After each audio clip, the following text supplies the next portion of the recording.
Real quick, I wanted to make this video like 2 weeks ago, but had to delay it because I wanted to get a lot of other videos out first. But recently in the past week, we got news from TGS saying that Ananta allegedly will also not have a character gacha, which kind of makes this video, or the bulk of it, a bit out of date because I only plan to talk about Duet Night Abyss. So the first 20 minutes or so will be about me just talking about DNA, and then after I'll add a segment talking about both DNA and Ananta together. I thought about making a separate follow-up video for the Ananta news, but I decided to just make it one big video. Surely this won't end up being 40 minutes long. Yeah, right. Anyways, enjoy the video. So dudes, it's your boy Tuhu. By now you may have heard about the news that Duet Night Abyss, an upcoming gacha game, is actually no longer going to be a gacha. And as someone who's been playing gacha games for the last 8 years, plays 15 of them, soon to be 17 or 18 within the next few months, and goes so far as to call himself the god of gacha, which seems to have pissed off quite a few rats out there in the gacha space, including this one, who's, for the time being anyway, scurried back into his rat tunnels. I have never once seen a gacha game whose developers removed the gacha model from their game before launch. And so today, I want to talk about it, what its implications are, what it might do for the gacha scene overall, and unlike what this bald-ass rat and other people in the gacha space might claim, how it probably won't change much in the grand scheme of things. If you haven't heard of the game, Duet Night Abyss is, or was rather, an upcoming big production gacha game developed by Pan Studio under HK Hero Games, a Chinese publisher based out of Hong Kong, in case the HK part didn't make that obvious. Side note, Hero Games apparently partially funded the development of Black Myth Wukong, which is why it shows up on the Hero Games website, and remained a marketing partner for them to support the game when it launched. DNA is a semi-open world game. Think of Honkai Star Rail, where it's not true open world like Genshin or Wuwa are, but you do have maps to run around in and interact with. And it's an action RPG, which means it's a true Genshin clone by all accounts, minus the whole semi-open world nature. And for the record, when I say Genshin clone, I do mean that in a good way, because let's face it, despite what you might think about it, Genshin Impact itself is a great game. So if you clone something that's great, you'll probably end up with something pretty good too, as long as you don't mess it up. Don't tell the rats I said that though, otherwise the clown's gonna have an aneurysm, and we wouldn't want that now, would we? I haven't watched too much gameplay from DNA. I remember watching Rexlent play a bit of it, like last year or so, during one of the first betas, but other than that, I haven't seen much else outside of the trailers.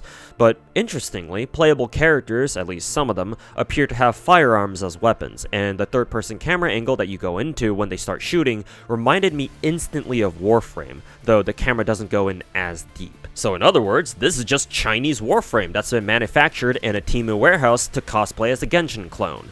Well, to be more accurate, it's more like Pan Studio looked at Genshin's generational success 5 years ago, told themselves, hey, we can do that too. Looked around for a game that they could copy, found Warframe, and decided to make their own, but with anime girls. Truly a recipe for success. Maybe next time they copy an F-35, they can slap a pinup sticker of their J-35 on it too. How much DNA exactly resembles Warframe? I have no idea. I've never played Warframe, and I've never played any of DNA's beta tests either. So, yeah, I just don't know. Hell, does Warframe even have a gacha in it? I don't know, maybe it does. It had to have made money somehow, if it's been out for like a decade or so, right? But for the purposes of this video, this is where the comparison between those two games ends, since from here on out, I'll be focusing on DNA and all the news that the developer, Pan Studio, dropped in their most recent livestream. The biggest headline is that they removed the gacha element from DNA completely. And I mentioned this earlier, but I just want to reiterate it because of how rare this is. I have never seen a gacha developer come out just a month or two before the launch of their game and announce that it's not going to be a gacha anymore. Now, unlike most of the rest of the gacha community, I'm not really convinced at the moment anyway that this will really amount to much in the end, but I'll elaborate on that later towards the end of the video. For now though, as far as I'm aware, there is simply no precedent for something like this, and this alone has fully convinced me to pick this game up when before I was like kinda on the fence on whether or not I should play it, purely out of curiosity to see if DNA will actually succeed with their no gacha monetization model going forward. Naturally, this has a massive ripple effect for the rest of the game since it was designed to be a gacha game initially, and the devs talked about it during their live stream. The most important points that I picked up on when I was live reacting to it on my own stream over on twitch.tv/ToySniper98 or right here on YouTube on the same channel since I dual stream, are that all characters and weapons are free, and all you gotta do to get them is to grind them in-game, unlimited stamina, or no stamina depending on how you want to look at it, and cosmetics being a much bigger part of their monetization model. First, the characters and weapons. Pan Studio specifically said that they want all their characters and weapons to be totally free, and that you can just earn them by grinding. Obviously, you don't need me to tell you, right, how fucking amazing that is, going from playing gacha games where most of the time you're not guaranteed the character you're pulling for if you didn't already lose a coin flip before, to just grinding for whatever you want, whoever you want, and the only thing standing between you and them is your own time and energy. And dare I say, this sounds almost too good to be true. Am I concerned that, yeah, it might just be? Think about it, right? If there is no more gacha in DNA and you can just grind for whoever and whatever, then how grindy will this game be exactly, right? How long will it take to fully grind all the shards, or the tokens, or whatever they end up calling them, that you'll need for any one particular character? How long will it take to grind for their weapons or other gear? The concept of grinding like character shards or tokens or chips or whatever isn't unique to DNA. Other gacha games like Blue Archive and Snowbreak Containment Zone do it too, though Snowbreak doesn't really count because you have to actually have the character first whose tokens you want to grind, while Blue Archive plays it straight by letting you grind the tokens for a character you don't have by playing the appropriate hard mode quest. The problem in that game is that you can only do one hard mode quest at most 3 times a day, and each run doesn't even guarantee you a token. Matter of fact, it's pretty common to not even get a single token at all from all 3 runs. So the asterisk here is that yes, you can grind for a top rarity character for free, but it'll probably take you at least 6 months or longer. Are you willing to wait that long? Can you even wait that long? New age gacha gamers like to complain that, oh, the grind in Genshin is too much, man, they should make it easier. I mean, they're not entirely wrong, by the way. Some of the grind in Genshin is legitimately kind of annoying, but as someone who's been playing gacha games for 8 years too long, I can tell you all about the horrors of grinding in gacha games. I've done 16 plus hour streams every day for 12 to 14 days straight playing lottery events and raids in FGO. I've done the 5-7 grind in Girls Frontline 1 and then witnessed all the Hokushi memes that came with it. I dual-wielded tablets during Anime Expo 2019, grinding both FGO and Azure Lane, one on each tablet, while walking around at LA Convention Center grinding blueprints for the single 138mm French destroyer gun, because that was the best destroyer gun in the game, Azure Lane that is, back then, and it was only farmable during an event that was going on at the same time as Anime Expo. When I started playing Arknights back in mid-2020, I grinded that game so hard that I caught up to Tectone's account level in a month when it took him 8. Not that that was exactly difficult since he's always been a fucking casual. I have plenty of more stories like this, but I think you get the point. I've done more than my fair share of gacha grinding. But I say all this not just to make fun of the Hoyotards who think Genshin is the grindiest gacha ever, but also to demonstrate how potentially bad the grind can get in these gacha games. And even though I'll give shit to people who try to talk about gacha grind when they've only ever played modern gacha, that doesn't mean that I want them to experience the hell that is old school gacha grind. Matter of fact, I don't want anyone to go through what I did in my earlier years of gacha gaming, because that is just way too much to ask out of most people. And now that I'm done beating you over the head with my gacha suffering, let's bring this back to DNA. What if, in exchange for you being able to grind characters and weapons for completely free, and without any stamina cost at all, mind you, you need to spend at least 6 months worth of grind in order to get them? How about 8 months? What about a year? How long are you willing to spend grinding the game in order to get characters and gear for completely free? Whether it's 6 months to 8 months or a year, I'm guessing many of you out there would simply think that is too long. And even if you personally would be willing to go through that, here's the thing, many other people wouldn't be. And to be honest, I think that for a mainstream gacha audience like the one we have right now, anything longer than a month is simply out of the question. I think that ideally, grinding a character should take just a week, maybe 2, but nothing more than that, and for weapons, a single week sounds good. But I have very real doubts that Pan Studio is gonna make the grind that lenient. In their live stream, they explicitly mentioned how you can purchase character shards directly if you want to, I presume for a fixed price. I'll talk about this more later, but for now, I bring this up because the mere existence of a direct transaction that exchanges money for character tokens would suggest that the devs will make the grind pretty lengthy in order to incentivize or encourage people to spend money on the game. And remember, DNA no longer has a gacha that would have been their main moneymaker, right? So they gotta make money through other ways, and guess what? This is one of those ways. This is a nice segue into talking about DNA's monetization model from here on out. Again, since the game will no longer feature a gacha system, the question then becomes, how will this game make money to keep itself afloat? Because y'all already know how infamous the gacha model is at printing absolutely insane amounts of money. Y'all have seen the gacha revenue charts because enough dogshit gacha content creators and their viewers think that, oh, looking at a chart with a bunch of big numbers on it counts as content. On second thought, I guess it makes sense for them to think that because, you know, the rest of their content is dog shit too. But now that DNA has willingly deprived itself of its own version of the Nord Stream pipelines, how does a gacha of its scale expect to make enough money to keep itself going? The devs have already mentioned like cosmetics, and even showed off a few skins that they're working on, which will probably go on sale when the game itself goes live. But in my opinion, the problem with cosmetics is that they need to sell a lot of skins, like a lot, as in a lot more than what they showed off during their stream kind of lots.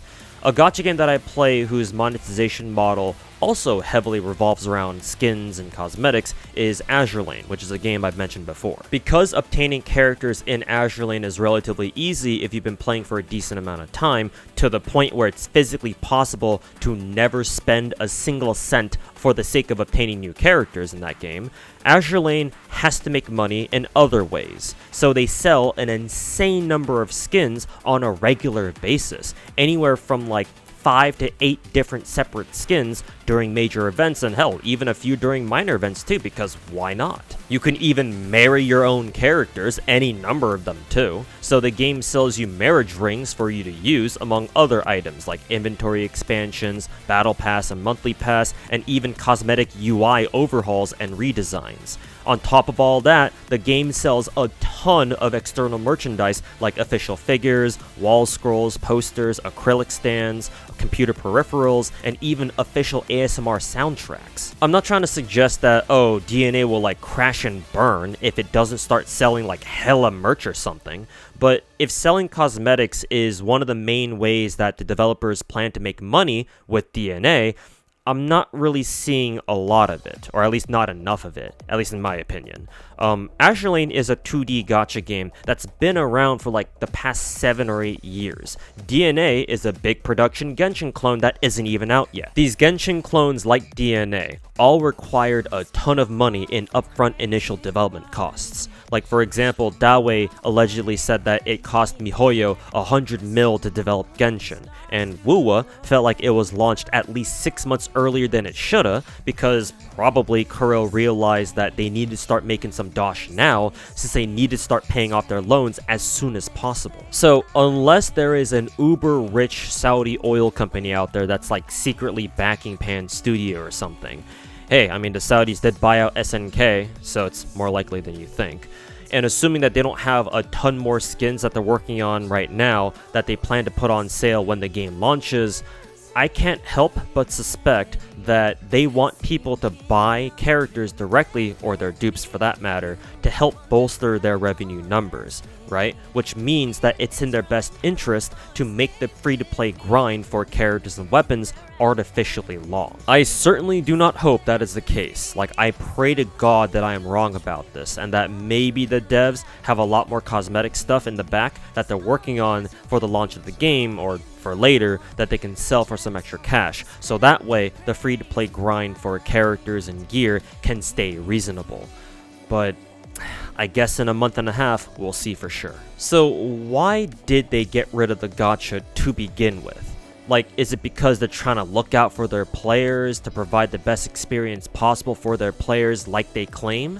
The best answer that I can come up with is that this is just one giant PR stunt. Gacha fatigue is starting to be a thing, if it weren't already at this point. More and more people are getting sick and tired of dealing with a coin flip that arbitrarily decides whether they get blessed or they get fucked when they finally hit that 5-star pull in gacha. And after enough coin flips that don't go their way, especially in a row, right?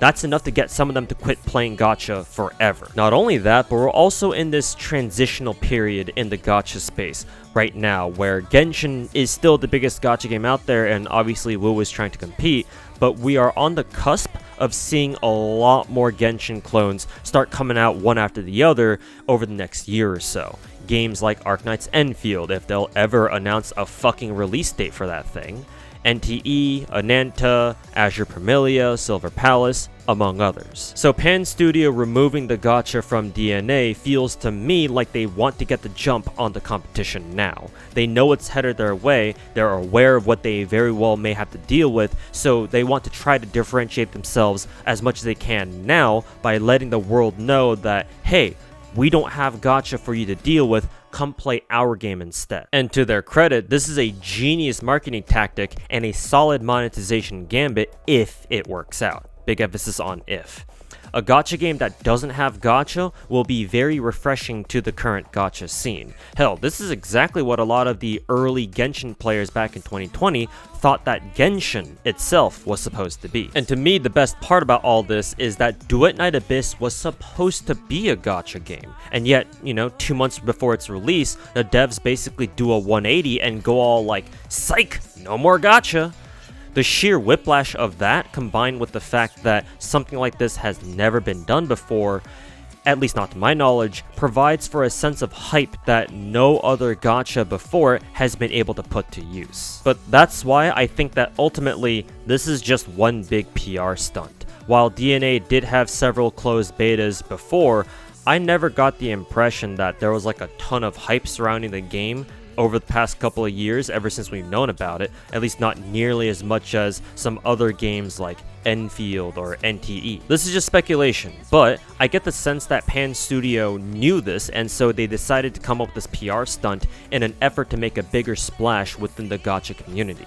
And by making this announcement just 2 months before its full release, they can retain most of the hype that they've created with this announcement going into the full launch of the game, because it'll still be pretty fresh on people's minds. And hey, I'll admit it, their PR stunt worked on me, right? I went from being, like I said before, on the fence about this game to, oh yeah, I'm a day one DNA player, baby.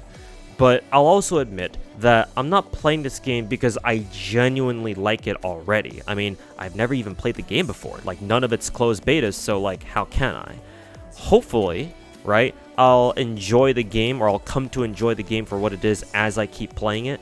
But in the meantime, I'll be playing it mainly because I'm interested to see how this game and its post-launch development will go. Because if DNA is successful enough, right, if Pan Studio can prove that yes, you can develop a video game initially as a gacha, but then remove that gacha element from it just before launch, that can possibly set a precedent for future games to do the same in the gacha industry, to convince at least some other developers out there that yes, you can have a live service game that's successful and popular without relying on a gacha service model. But in my opinion, realistically speaking, even if DNA can make their no gacha strat work, it's unlikely that they alone can truly revolutionize the rest of the gacha industry like some people out there hope they will.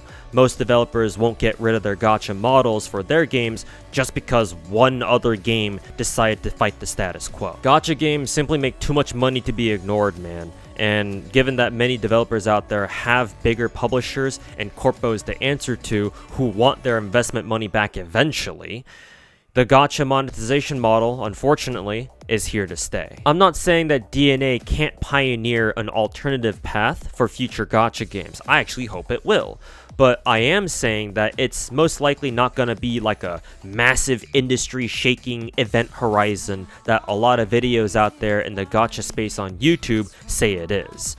Duet Night Abyss will be an interesting deviation from the norm of big production gachas, but I want people to temper their expectations of it, and to not think of it as like the next savior of gacha games, or hell, even the next Genshin killer. People have already tried that once, we don't need to see it again. Okay, this is the add-on part because of the news we got from Ananta from Tokyo Game Show. For those of you who are still unaware somehow, Ananta is an upcoming anime open-world live service game formerly known as Project Mugen, developed by Naked Rain and published by NetEase. Yes, that NetEase. The best way to describe Ananta, just judging from the new trailers we got from TGS over the week, is that it's a Chinese hot pot whose ingredients are like 5 or 6 different games or even more all tossed in, like Shifu, Yakuza, Sekiro, Genshin, and Spider-Man, and using GTA 5 as its main foundation. Why people on Twitter are still surprised in our current year, the year of our Lord 2025, that Chinese developers rip off everything they see, I don't know, but hey, I say, if they're gonna clone shit anyway, they might as well copy the best. Anyways, Ananta is now being reported to not have a character gacha, putting it in the same boat as Duet Night Abyss as gacha games that don't have gacha. At least, again, not for the characters, which is the important one for the genre. If I had a nickel for every time a gacha game turned out to not be a gacha, I'd have 2, which isn't much to be fair, but it's kinda funny it happened twice. Within a month or 2 even. Jokes aside, this caused a few of my viewers in my stream to ask me if I think this is gonna be like a trend or something, right? Cause right now we got 2 not gachas that aren't going to paywall characters anymore, or if they ever did, behind an Eastern loot box. So does that mean that, other gacha games will follow suit? Will Enfield, for example, drop its gacha before it comes out? What about NTE? That game also has a pretty non-standard gacha.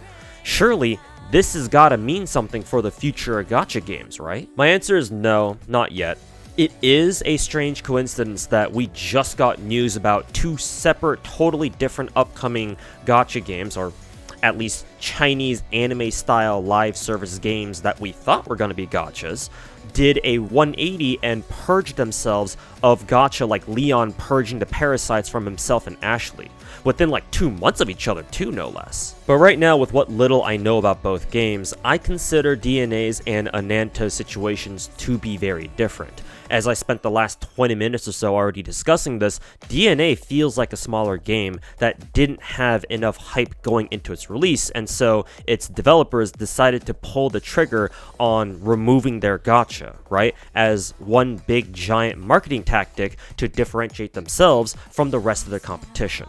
Whether it was something they planned to do from the very beginning, or it really was like a last minute thing, I don't know, at least not for now, but I suppose in a way we'll find out soon enough when that game launches. Ananta, on the other hand, does not have that problem. Again, they're being published by NetEase, like the same company that publishes Marvel Rivals, and funnily enough, Diablo Immortal in China. Matter of fact, they ran the Chinese version of Battle.net, I'm pretty sure, from like 2008 to 2023, and they're the ones who made Mumu Player, as in the emulator that a lot of you probably use yourselves.